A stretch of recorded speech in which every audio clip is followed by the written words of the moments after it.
Hello guys, welcome back to my channel. आज मैं फिर से बात करने वाली हूँ बच्चों की ज़िद के बारे में।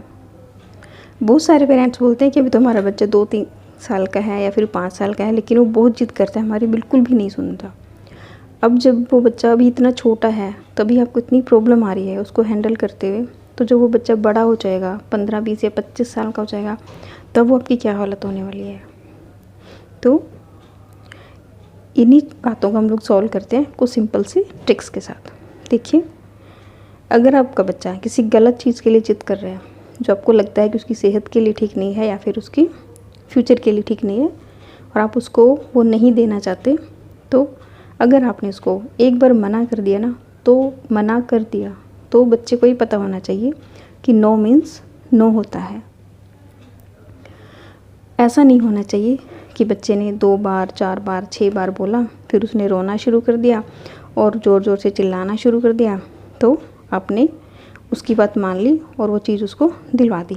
इससे क्या होगा, इससे बच्चे के मन में एक बात क्लियर हो जाएगी कि मम्मी ना पहले तो मना करती है, जब थोड़ा सा रो दो चिल्ला दो तो मम्मी इस बात के लिए मान भी जाती है, और वो इसी बात का फ़ायदा उठाएगा आपकी, और वो आगे भी हर चीज़ के लिए ऐसे ही आपको ब्लैकमेल करता रहेगा। जी हाँ, मैं इसको ब्लैकमेल ही बोलूँगी। ब्लैकमेल ही होता है ना ऐसे करना, कि रो दो चिल्ला दो, ज़मीन पर लेट जाओ और मम्मी ने बात मान ली तो बस ठीक है, मेरा काम हो गया।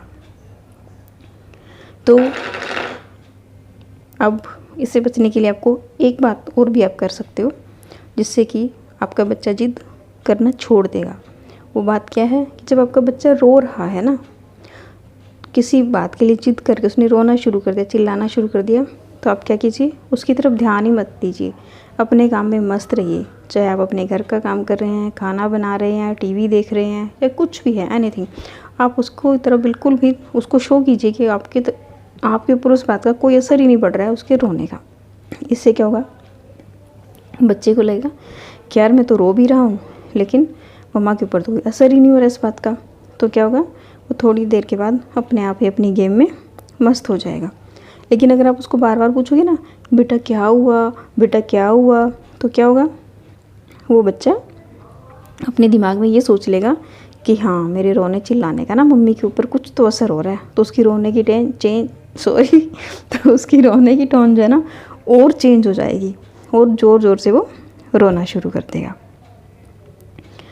इसलिए आप उसके रोने की तरफ ध्यान मत दीजिए, उसको यही शो कीजिए कि उसके रोने का आपके ऊपर कोई असर नहीं हो रहा है। अब अगली बात आती है दोस्तों, लोग क्या कहेंगे, कोई क्या कहेगा। अब इस बात को जो है ना, हम लोगों को इतना डरा रखा है ना, हमारे मन में यही चलता रहता है कि अगर मेरा बच्चा शरारतें कर रहा है, ज़ोर ज़ोर से रो रहा है, ज़मीन पे लेट रहा है, तो जो हमारे साथ रहने वाले हैं वो क्या बोलेंगे, पड़ोसी क्या कहेंगे, जो उसको ऐसे करता हुआ देख रहा है तो वो क्या बोलेगा। देखिए दोस्तों, इस बात को दिमाग से निकाल दीजिए अपने, क्योंकि बच्चे सबके एक ही जैसे होते हैं। अगर आपका बच्चा ऐसा कर रहा है ना, तो उनका बच्चा भी ऐसा ही करता है। बल्कि इस बात को आप इस तरीके से लीजिए, बच्चे के ऊपर ये बात डालिए, उसको बोलिए कि आप ये मिसबिहेव कर रहे हो ना, तो देखो आंटी आपके बारे में क्या सोचेंगी। उनके साथ जो बच्चा है वो आपसे दोस्ती भी नहीं करेगा, वो आपसे बात भी नहीं करेगा, क्योंकि ऐसा मिसबिहेव आप कर रहे हो, मैं तो नहीं कर रही हूँ ना। इसलिए बच्चे को ये सोशल डर थोड़ा सा फील करवाइए कि अगर आप ऐसे गलत गलत हरकतें करोगे तो इस बात का असर आपकी लाइफ के ऊपर ही पड़ेगा, मेरी लाइफ के ऊपर नहीं पड़ेगा। एक बात और, मान लो आपके घर में कोई गेस्ट आए हैं और आपने उसके सामने बोल दिया कि ये तो ऐसा ही है, ये तो रोता रहता है, ये तो जिद करता है, ये तो ज़मीन पे लेट जाता है, ये तो कोई काम नहीं करता, ये तो पढ़ने में भी नालायक है।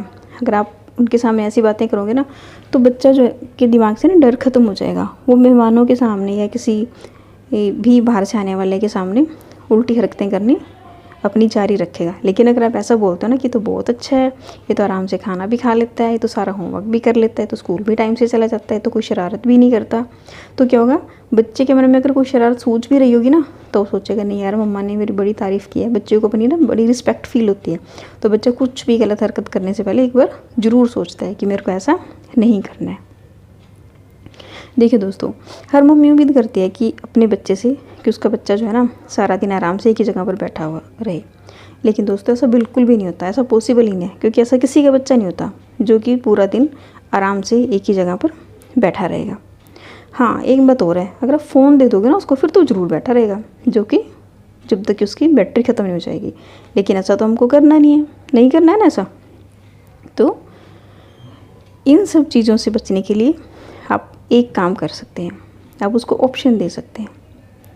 जब आपका बच्चा शरारत कर रहा है, मान लीजिए आपका बच्चा दीवार गंदी कर रहा है, उस पर कलर कर रहा है, तो आप उसको बोलिए कि यहाँ नहीं करना है, नोटबुक में करना है। ऐसे बोलोगे ना आप। जैसे हम लोग खाने के टाइम ऑप्शन देते हैं, कई बार बच्चे को कुछ खाना नहीं होता, बच्चे को रोटी नहीं खानी, तो हम लोग बोलते हैं कि तू चावल खा ले, चावल नहीं खाने तो तू रोटी खा ले। लेकिन हम लोग क्या करते हैं, बच्चे को जो वो शरारत कर रहा है ना, तो वो ऑप्शन ही नहीं देते, हम उसको डांट देंगे और वो थोड़ी देर तक एक जगह पे अपना मुंह बना के बैठा रहेगा, लेकिन उसके बाद तो फिर उसी शरारत में मगन हो जाएगा। लेकिन अगर उस शरारत से हम उसको हटाना चाहते हैं, जिद से उसका दिमाग अलग करना चाहते हैं, तो उसको हम दूसरी ऑप्शन दें। हो सकता है ना, अगर बच्चा कोई ऐसी गेम खेल रहा है जो उसके लिए रिस्की है, या जो आप नहीं चाहते कि वो खेले, उसके लिए ठीक नहीं है, तो आप उसको दूसरी गेम दीजिए। आप खुद भी इन्वॉल्व हो जाइए उसमें कि ठीक है ये वाली मत खेल, तो हम लोग ना ये वाली गेम खेलेंगे। इससे क्या होगा, बच्चे का माइंड डाइवर्ट होगा और धीरे धीरे धीरे करके उसकी जो जिद करने वाली आदत है वो कम होती चली जाएगी। तो दोस्तों आज की वीडियो में इतना ही। अगर मेरी वीडियो आपके लिए थोड़ी भी हेल्पफुल रही है तो आप वीडियो को लाइक, शेयर एंड अगर चैनल पर नए हैं तो चैनल को सब्सक्राइब करके ज़रूर जाएंगे। Thank you for watching.